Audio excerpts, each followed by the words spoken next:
10 লক্ষ টাকা দাবি করার অভিযোগ এনে ভিডিও ভাইরাল করার দায়ে যুবক আজিম লস্কর ও ফানি শিলচরের বিরুদ্ধে মানহানির মামলা করবে বলে জানালেন নিউ লাইফ ফাউন্ডেশনের প্রতিষ্ঠাতা সম্পাদক কামরুল ইসলাম লস্কর।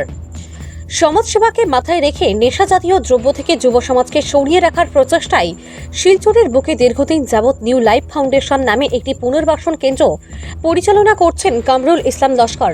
কিন্তু সম্প্রতি সামাজিক গণমাধ্যমে ভাইরাল হওয়া একটি ভিডিও কামরুল সহ তার পরিচালিত কেন্দ্রকে অপমানিত করেছে বলে খোদ মন্তব্য করেছেন তিনি। সংবাদ মাধ্যমের সঙ্গে কথা বলতে গিয়ে নিউ লাইফ ফাউন্ডেশনের প্রতিষ্ঠাতা সম্পাদক কামরুল ইসলাম লস্কর জানান, ষষ্ঠ সেমিস্টারের এক ছাত্রী পালিয়ে যাওয়ার ঘটনা নিয়ে প্রশাসন কামরুলের কাছে সাহায্য চেয়েছিল এবং প্রশাসনের কথাই সাড়া দিয়ে কামরুল মেয়েটিকে উদ্ধার করে প্রশাসনের হাতে তুলে দেওয়ার পর নিউ লাইফ ফাউন্ডেশন সহ তাকে ঝড়ের মুখে পড়তে হয়। কামরুল ইসলাম লস্কর মেয়ের পরিবার থেকে 10 লক্ষ টাকা উৎকোচ নেওয়া সহ আজিম লস্কর নামের এক যুবককে মারধর করার অভিযোগ এনে একটি ফেসবুক পেজে কামরুলের বিরুদ্ধে যে ভিডিও ভাইরাল করেছে এর প্রতিবাদ জানিয়ে কামরুল ইসলাম লস্কর যুবক আজিম ও ফেসবুক পেজটির বিরুদ্ধে মানহানির মামলা দায়ের করবে বলে জানিয়েছেন কামরুল ইসলাম লস্কর। আমি নিউ লাইফ ফাউন্ডেশনের ফাউন্ডার সেক্রেটারি। তো একটা ভিডিও ভাইরাল হয়েছিল যেটা আমিও ফেসবুকের মাধ্যমে দেখতে পারছি, যেটা ফানি শিলচারি যেটা ভাইরাল করছিল প্রথম একটা ভিডিও।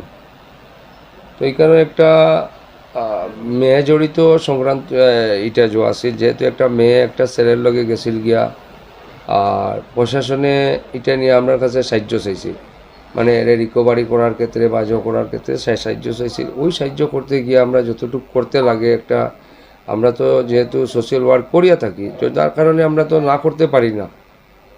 তো ওই সাহায্য করছি, সাহায্য করিয়া মেয়েটারে আমরা রিকভারি করিয়া পুলিশরে দিছি। তারপরে এখান থেকে মেয়েটা কোর্টও গেছে, কোর্ট থেকে একটা ডিসিশন লইছিল, থানাতে আইসে আবার পরে কাউন্সিলিং হয়েছে, আর একটা ডিসিশন লইছে যে তাই গার্জেন্টের কাছে আইতো, যেহেতু মেয়েটা আপনার ডিগ্রি 6 সেমিস্টারও তাই পড়াশোনা করে। আর ছেলেটা হয়েছে গিয়া ঠিক আমি কারণে তো ব্লেম করতে পারি না, কিন্তু ছেলেটা ভালো নয়, এটা হচ্ছে সবচেয়ে বড় কথা। তো যখন তাই কিছু রেকর্ড জানতে পারছে যে তার ক্রিমিনাল রেকর্ড আছে, তার বাজে কিছু অ্যাক্টিভিটিস আছে, এগুলো জানার পরে তাই একটা ডিসিশন লইছে যে না, আমি যেটাই হোক আমি একটা ভুল সিদ্ধান্ত নিয়েছিলাম, আমি আমার মা বাবার কাছে ঘুরিয়ে যেতাম। তো তাই যেটা অ্যাডমিনিস্ট্রেশনের যারা অফিসার আছেন তার কাছে তাই এটা শেয়ার করছে, এরপরে তাই মা বাবার কাছে তাই রিটার্ন ব্যাক করে দেওয়া হয়েছে।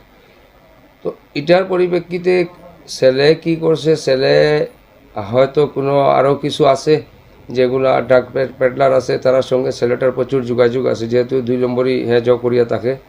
তো ড্রাগস পেডলারগুলো তো কোনোদিনও আমরা ভালো পাইতো না, যেহেতু আমরা কাজ হয়েছে গিয়া ড্রাগসের বন্ধ করা বা ড্রাগসের সমাজ থেকে কীভাবে যোগ করা যায়, এটার তো চেষ্টা আমরা সবসময় চালিয়ে যাই। তো যার কারণে এইসব কিছু দুষ্কর্মী সমাজদ্রোহী যারা আছে তারা মিলিত হইয়া একটা ভিডিও ভাইরাল করছে, যেখানেও আমার অভিযুক্ত করা হয়েছে যে আমি মেয়ের বাবার কাছ থেকে 10 লাখ টাকা নিছি, মেয়েটারে দিছি।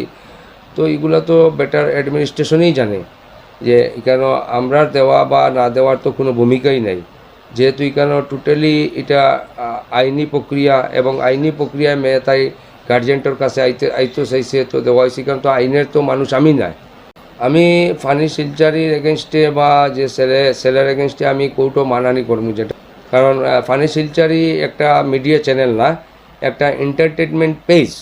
তো ফানি শিলচারিয়ে কেউর লাইফে নিয়ে খেলা করার অধিকার বা কেউর মান সম্মান নিয়ে খেলা করার অধিকার কেউর দিছে না ফানি শিলচারিরে।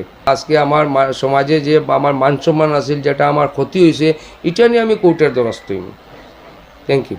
আপনার বিরুদ্ধে একটা অভিযোগ যে তারা মারধর করছেন আর পানি মারার বিষয় দিচ্ছেন, আর এই ছেলে তো আমরা সেন্টার রিলেটেড তো কোনো জয়ী না, এটা তো তারা এই সিস্টেমটারে টোটালি বানাইয়া বা একটা ছেলের আপনারা যদি ভিডিও দেখিয়া তখন দেখবা যে জামাটা লাগাই যাচ্ছে ফাড়ছে, কীভাবে ফাড়া আছে ওটা আপনারা বুঝতে পারবা।